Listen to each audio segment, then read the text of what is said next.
నిన్న జగన్మోహన్ రెడ్డి గారు కూడా పులివెందుల్లో నామినేషన్ వేశారు. ఒక్కసారి ఆయన అఫిడవిట్ చూస్తే ఆయన అఫీషియల్గా చూపించింది వచ్చేసి దాదాపు 750 కోట్లు, అంటే వాళ్ళ కుటుంబం అంతా. ఆయన అంతకుముందు గతంలో కానీ అనేక సందర్భాల్లో ఏం చెప్పాడంటే, ఆయన క్యాప్షన్ వచ్చేసి ఈ రాష్ట్రంలో జరిగే ఎన్నికల సమరంలో ఒక పేదవాడికి పెత్తందారుడికి యుద్ధం జరుగుతూ ఉంది, మీరంతా కూడా పేదవాళ్ళ సైడ్ ఉండాలి అనేటువంటి క్యాప్షన్ మొత్తం. అంటే ఎక్కడ చూసినా పోస్టర్స్లో పేదవాడికి పెత్తందారుడికి పోటీ అన్నట్టు, అంటే తెలుగుదేశం వాళ్ళు వచ్చేసి పెత్తందారులు అయినట్లు, ఆయన పేదవాడికి రిప్రజెంటేటివ్ అయినట్టు ఆయన మాట్లాడడం జరిగింది. అసలు రాష్ట్రంలో ఉండే పెత్తందారి వాళ్ళకే వచ్చేసి జగన్మోహన్ రెడ్డి ఒక రిప్రజెంటేటర్గా ఉంటూ ఆయన పేదవాడి సైడ్ ఉన్నట్లు మాట్లాడుతూ ఉన్నాడు. ప్రతి ఒక్క మీటింగ్స్లో కూడా ఒక పేదవాడికి పెత్తందారుడికి జరిగే ఈ యుద్ధంలో తర్వాత ప్రజలంతా కూడా పేదవాడి సైడు నేనుంటాను, నాకు సపోర్ట్ చేయమని అడుగుతూ వచ్చినాడు.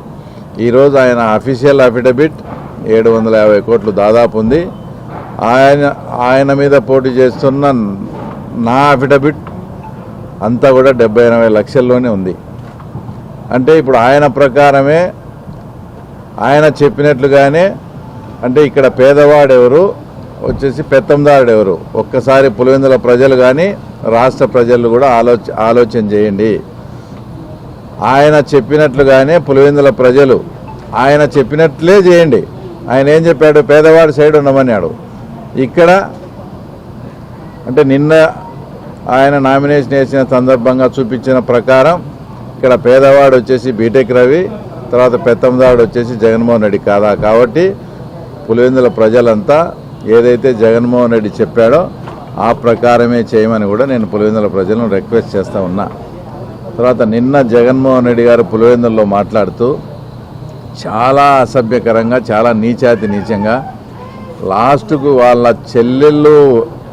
చెల్లెళ్ళు ఏ చీర ధరించారు, వాళ్ళ చెల్లెళ్ళు వచ్చేసి బట్టలు కట్టుకునే విధానంపై కూడా మాట్లాడడం అనేది ఆయన ఏ స్థాయికి దిగజారాడో ఒక్కసారి రాష్ట్ర ప్రజలు కూడా అర్థం చేసుకోండి. అసలు ఈ ప్రకారము పచ్చ చీర కట్టుకున్న వాళ్ళంతా కూడా ఆ రకంగా ఆయన మాట్లాడితే మీరు ఇంటికి వెళ్ళి భారతమ్మ గారి వార్డ్రోబ్ చెక్ చేయండి.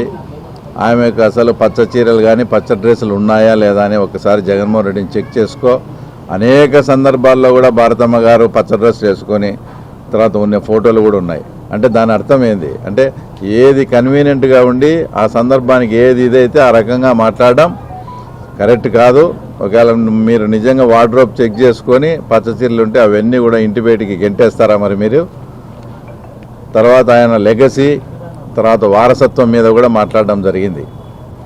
ఆయన మాట్లాడుతుంటే ఆయన ఏది కన్వీనియంట్గా ఉంటే ఆ పాయింట్ తీసుకొని మాట్లాడుతూ ఉంటాడు. షర్మిలమ్మ విషయంలో ఆయన ఏం మాట్లాడాడు, రాజశేఖర రెడ్డి గారు ఎవరితో ఫైట్ చేశాడు, ఈనాడుతో, ఆంధ్రజ్యోతితో, చంద్రబాబుతో ఫైట్ చేస్తే తర్వాత మీరు ఈరోజు ఆయనకు వ్యతిరేకులైనటువంటి వారితో తర్వాత మీరు మద్దతుగా ఉన్నారా అంటూ ఆయన క్వశ్చన్ చేయడం జరిగింది. ఇదే పాయింట్ మేము సూటిగా ప్రశ్నిస్తూ ఉన్నాం. రాజశేఖర రెడ్డి చనిపోయినప్పుడు మీరు మీ కుటుంబ సభ్యులు అంతా కూడా రిలయన్స్ వాళ్ళే చంపించినారని వాళ్ళ ఫ్యాక్టరీ వాళ్ళ పెట్రోల్ బంకులు అవన్నీ కాల్చి పాపం అనేక మంది అమాయకులు ఆ రోజు కేసులు పెట్టించుకొని బలైనపోయిన సందర్భాలు అంతా మేము గమనించాం. అదే జగన్మోహన్ రెడ్డి అధికార పార్టీలోకి వచ్చినాక అదే ముఖేష్ అంబానీని ఇంటికి పిలిపించుకొని వాళ్ళ రిప్రజెంటేటర్ అయినటువంటి పరిమళనత్వానికి మీరు రాజ్యసభ సీట్ ఇవ్వలేదా? అంటే మీరు ఏది కన్వీనియంట్ ఉంటే ఆ రకంగా మాట్లాడితే ఎట్లా? ఇంకో పాయింట్ ఏంటంటే, ఇట్లా వీళ్ళ మీద ఫైట్ చేస్తాడు మాది అది ఇదని చెప్పుకునే మీరు, అంటే వారసత్వం గురించి వచ్చినప్పుడు చెప్తున్నాను. వారసత్వం అనేది రాజశేఖర రెడ్డి ఏ పార్టీలో ఉండి ఫైట్ చేశాడు, ఏ పార్టీ అభ్యున్నత కోసం ఫైట్ చేశాడు, ఎవరిని ప్రధానమంత్రి చేయాలని ఆయన ఫైట్ చేశాడు? రాహుల్ గాంధీని ప్రధానమంత్రిని చేయాలా? ఆయన ఉన్నెన్నాళ్ళు కాంగ్రెస్ పార్టీలోనే ఉన్నాడు. అదే కాంగ్రెస్ పార్టీలకి ఈరోజు షర్మిలమ్మ ఉంది కాబట్టి ఆయన లెగసీ కోసం మాట్లాడడంలో ఫైట్ చేయడంలో అర్థం ఉంది. ఈయన కాంగ్రెస్ పార్టీ నుంచి వ్యతిరేకంగా వచ్చి తర్వాత మళ్ళీ ఆయన ఏం చెప్తున్నాడు, కాంగ్రెస్ పార్టీ వాళ్ళే మా నాన్నని ఇరికించారు. నిన్న షర్మిలమ్మ మాట్లాడిన దానికి రాజశేఖర రెడ్డి గారి పేరు చేర్చితే సిబిఐ కేసులో జగన్ రెడ్డి సేఫ్ అవుతాడని జగన్మోహన్ రెడ్డి వాళ్ళ లాయరే దివంగత నేత అయినటువంటి రాజశేఖర రెడ్డి పేరు, అంటే చనిపోయిన వ్యక్తి పేరు కూడా తన స్వలాభం కోసం వాడుకునే వ్యక్తి జగన్మోహన్ రెడ్డి. ఈయన రాజశేఖర రెడ్డి లెగసీ గురించి కానీ తర్వాత వాళ్ళ గురించి కానీ మాట్లాడుతూ ఉన్నాడు. ఇంకా చాలా చండాలమైన విషయం ఏంటంటే, నిన్న ఆయన మాట్లాడిన దాంట్లో వివేకానంద రెడ్డి రెండో పెళ్లి జరగలేదని పులివెందుల నుంచి మాట్లాడడం అసలు ఎంత సిగ్గుచేటుగా ఉందంటే, ఇది ఆయన 2017లో వివేకానంద రెడ్డి గారు ఎమ్మెల్సీగా పోటీ చేశారు. ఆ పోటీ చేసే టయానికే ఈ రెండో పెళ్లి విషయము ఇది అంతా కూడా జగన్మోహన్ రెడ్డికి తెలుసు. అన్నీ తెలిసి కూడా మీరు అప్పుడు ఎమ్మెల్సీ టికెట్ ఇచ్చారు కదా, అప్పుడు కనపరాలేదా? అంటే ఇప్పుడు మర్డర్ జరిగి ఆ కేసులో ఆ కేసు మీ మీదకి వస్తానే అప్పుడు వివేకానంద రెడ్డి గారి క్యారెక్టర్ను అసాసినేట్ చేసేదానికి, అంటే 2017లో ఉన్నప్పుడే తెలిసి ఈ స్టోరీ అంతా. కానీ ఈరోజు మీరు మాట్లాడుతున్నారు ఇది 2017లో మేము పోటీ చేసేటప్పటికే మాకు ఈ సమాచారం ఉంది, మాకు ఇదంతా తెలిసి మేము అపోజిషన్ పార్టీ అయినా కూడా ఆయన వ్యక్తిగత జీవితము వ్యక్తిగత లైఫ్ గురించి మాట్లాడకూడదని మేము ఏ రోజు కూడా, మేము అపోజిషన్లో ఉన్నా కూడా, నా మీద పోటీ చేస్తానే కూడా ఆయన గురించి నేను ఇలా వ్యక్తిగతంగా మాట్లాడలే. అదే సొంత అన్న కొడుకు అయినటువంటి జగన్మోహన్ రెడ్డి అది కూడా పులివెందుల్లో వచ్చి ఆయన రెండో పెళ్లి గురించి ఈ రకంగా ప్రస్తావించడం అనేది తర్వాత చాలా దారుణమైన విషయం. ఇంకోటి ఏంటంటే, పులివెందులకు వచ్చినప్పుడు కూడా 2 రోజుల ముందు ప్లాస్టర్ లేదు, 2 రోజులకు వచ్చిన తర్వాత మళ్ళీ ప్లాస్టర్ పెట్టుకొని వచ్చాడు. అంటే అసలు పులివెందుల ప్రజల పట్ల ఆయనకి అంత అమాయకులు అనుకున్నాడా, లేక అంత వెర్రోళ్ళు అనుకున్నారా, లేక పులివెందుల్లో కూడా ప్లాస్టర్ వేసుకొని ఆ సానుభూతి సంపాదించుకొని పులివెందులో కూడా సానుభూతి ఓట్ల కోసం ఆయన ప్రయత్నం చేస్తూ ఉన్నాడంటే ఇంతకన్నా దారుణమైన విషయం. తర్వాత ఇంకోటి లేదు. నిన్న మీటింగ్ కూడా మేము నామినేషన్ వేసే కార్యక్రమానికి మీటింగ్ వచ్చినప్పుడు స్వచ్ఛందంగా సోషల్ మీడియాలో పిలిపిస్తే వేలాది మందిగా తరలివచ్చారు.